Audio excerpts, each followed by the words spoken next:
dalam kehidupan sebagai gereja, kita bertemu dengan orang yang memiliki berbagai macam latar belakang. Perjumpaan tersebut menuntut kita untuk dapat mewujudkan kasih yang Tuhan ajarkan.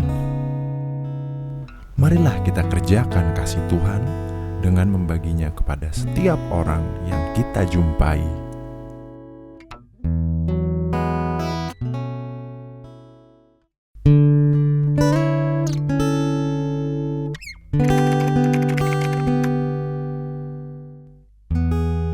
Ya, perkenalkan, nama saya Jericho Pardamian Huta Suhud.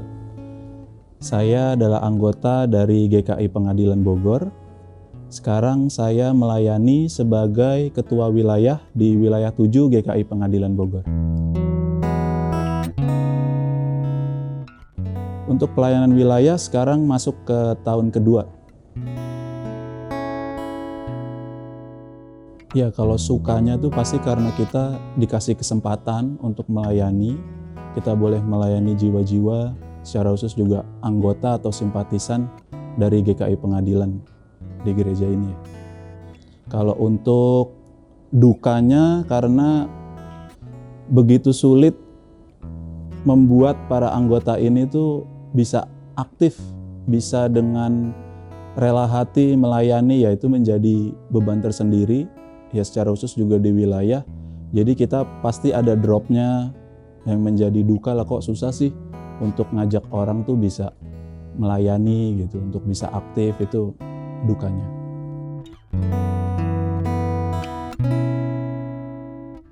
Ya, menurut saya pribadi pelayanan wilayah itu menjadi penting karena wilayah ini concern kepada keluarga. Yang notabene keluarga itu adalah unit terkecil di gereja, dan itu menjadi tanggung jawab yang besar untuk setiap keluarga itu boleh saling mengasihi, secara khusus juga boleh mengasihi Kristus. Jadi itu penting banget pelayanan di wilayah itu untuk kita bisa membawa jiwa-jiwa itu lebih rindu lagi untuk dekat sama Tuhan.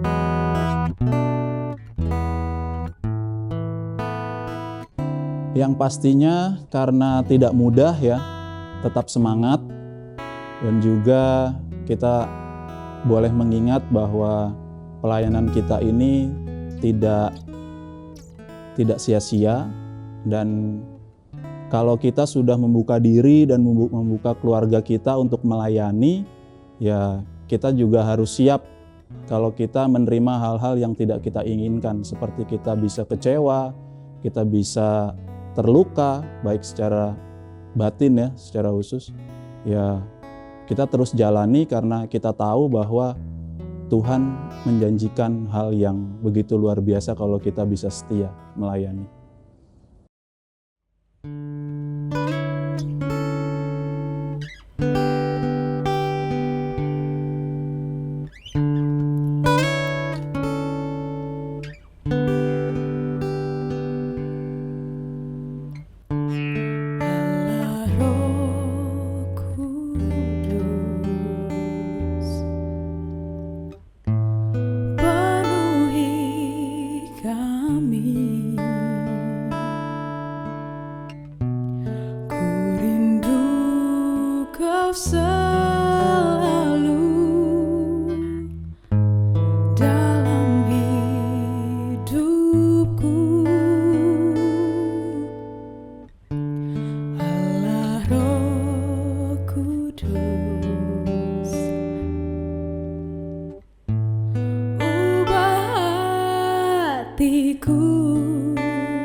Kuduslah Tuhan, dan ku sanjung mulia, mulia bagimu Tuhan. Ku sembah kudus, kudus, kuduslah Tuhan, dan ku sanjung mulia, mulia bagimu Tuhan, bagimu Tuhan.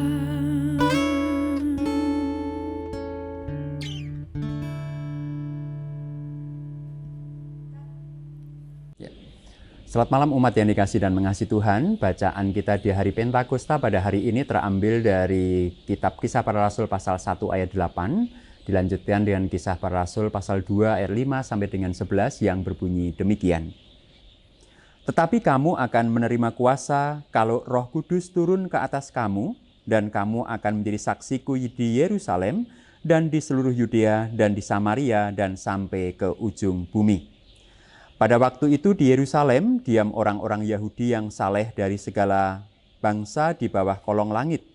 Ketika turun bunyi itu berkerumunlah orang banyak, maka bingunglah mereka masing-masing mendengar rasul-rasul itu berkata-kata dalam bahasa mereka sendiri. Mereka semua tercengang-cengang dan heran, lalu berkata, "Bukankah mereka semua yang berkata-kata itu orang Galilea? Bagaimana mungkin kita masing-masing mendengar mereka berkata-kata dalam bahasa kita sendiri, yaitu bahasa yang kita pakai di negeri asal kita? Kita orang Partia, Media, Elam, penduduk Mesopotamia, Yudea dan Kapadokia, Pontus dan Asia, Frigia dan Pamfilia, Mesir dan daerah-daerah Libya yang berdekatan dengan Kirene, pendatang-pendatang dari Roma, baik orang Yahudi maupun penganut agama Yahudi, orang Kreta dan orang Arab. Kita mendengar mereka berkata-kata dalam bahasa kita sendiri tentang perbuatan-perbuatan besar yang dilakukan Allah." Umat yang dikasih dan mengasihi Tuhan, apa arti Pentakosta? Pentakosta artinya 50. Sebab itu jangan kita salah eja menjadi Pantekosta misalnya. Yang terakhir ini memang lebih enak di lidah, tetapi tidak punya arti apa-apa. 50 berarti 40 plus 10. Tentu Anda masih ingat, 40 hari setelah Paskah adalah kenaikan Yesus di surga. Dan 10 hari setelah kenaikan itu adalah hari Pentakosta. Artinya 50 hari setelah Paskah. Itulah makna semantiknya. Namun apa makna hari Pentakosta yang sesungguhnya? Saudara-saudara yang terkasih, dengan kebangkitannya, Yesus telah menyelesaikan misi khususnya. Tetapi masih ada pekerjaan yang harus dilanjutkan oleh murid-muridnya. Oleh sebab itu, selama 40 hari, ia mempersiapkan mereka tidak langsung kembali ke surga. Setelah 40 hari pun, mereka tidak boleh langsung bekerja. Sebab yang perlu bagi mereka bukan saja dibina, tetapi juga membina diri.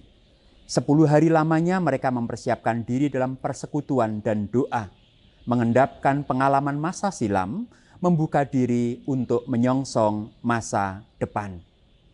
Ketika Roh Kudus turun, maka itu menjadi hal mendasar bagi para murid untuk melanjutkan karya Tuhan.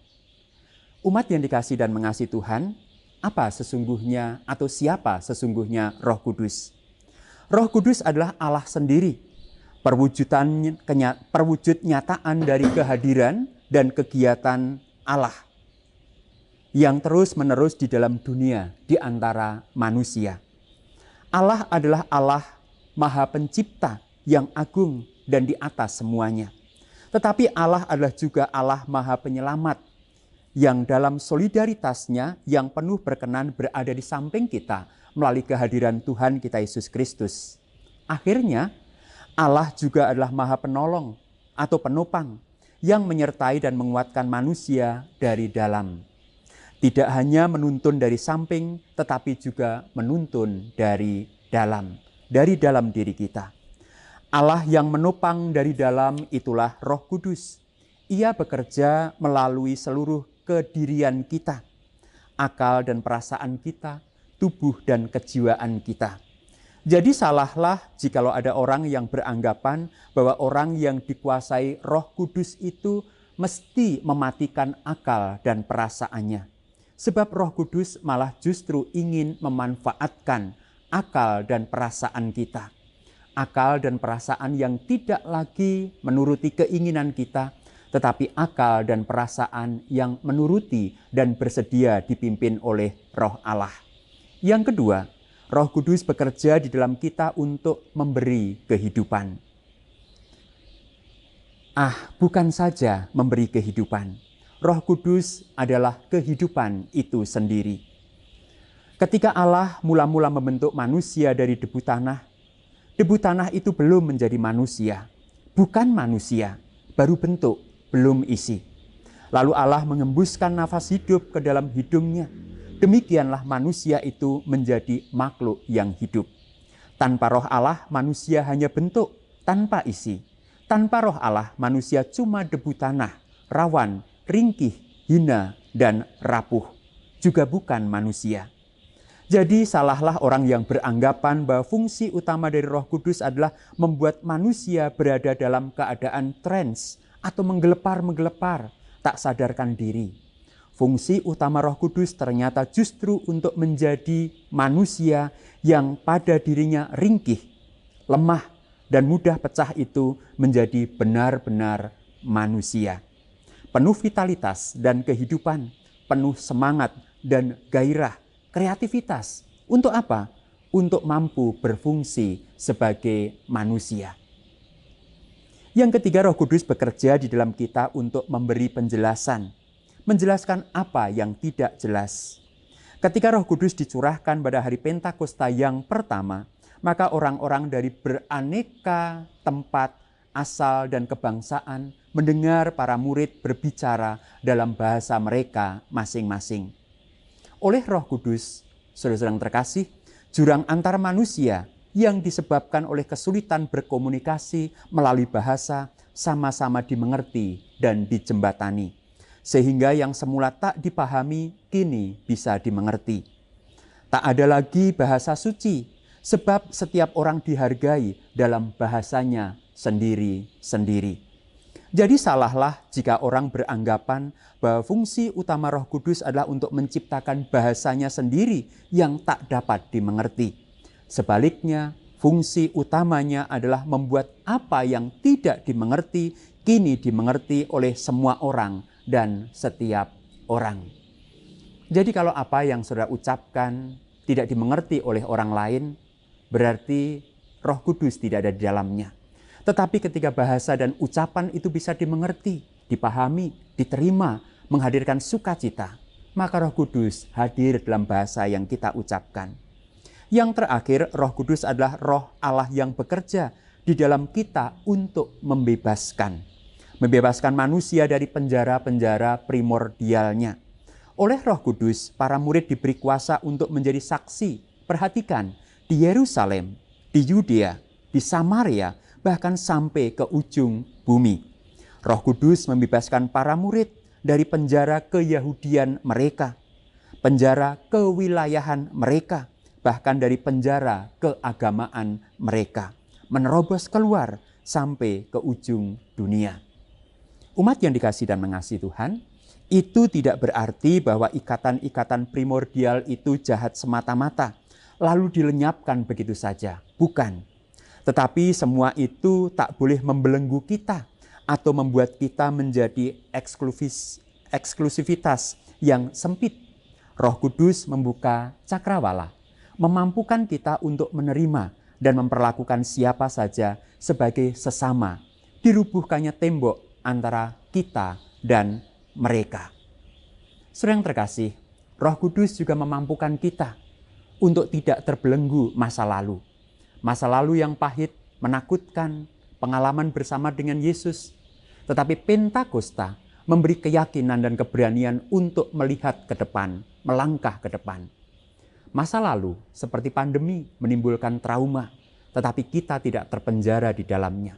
Kini kita melangkah bersama dengan Roh Pembebas, Roh Penolong, Roh Penghibur yang akan menguatkan kita, memampukan kita menjalani hidup yang Tuhan anugerahkan. Kita tidak terpenjara masa lalu, tetapi kita berjalan menuju masa depan. Roh Allah yang ada dalam diri kita memimpin, melangkah, menghadapi hari esok, bersaksi, menyapa dunia, menyatakan kasih Allah yang terus mengasihi saudara, saya, dan juga dunia. Tuhan berkati. Amin.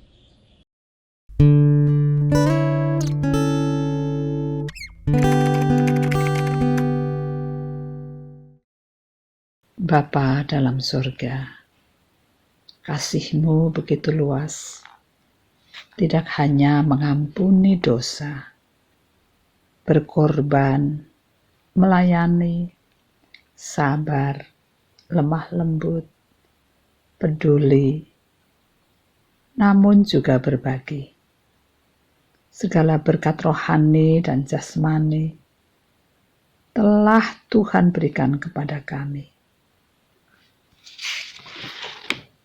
Dalam pimpinan Roh Kudus-Mu, kini bukalah mata hati kami, supaya kami dapat melihat sesama kami yang berkekurangan, dimanapun mereka berada, khususnya di sekitar kami, dan di wilayah kami, agar kami dapat berbagi berkat yang datang daripada-Mu kepada sesama kami. Dalam nama Tuhan Yesus. Amin.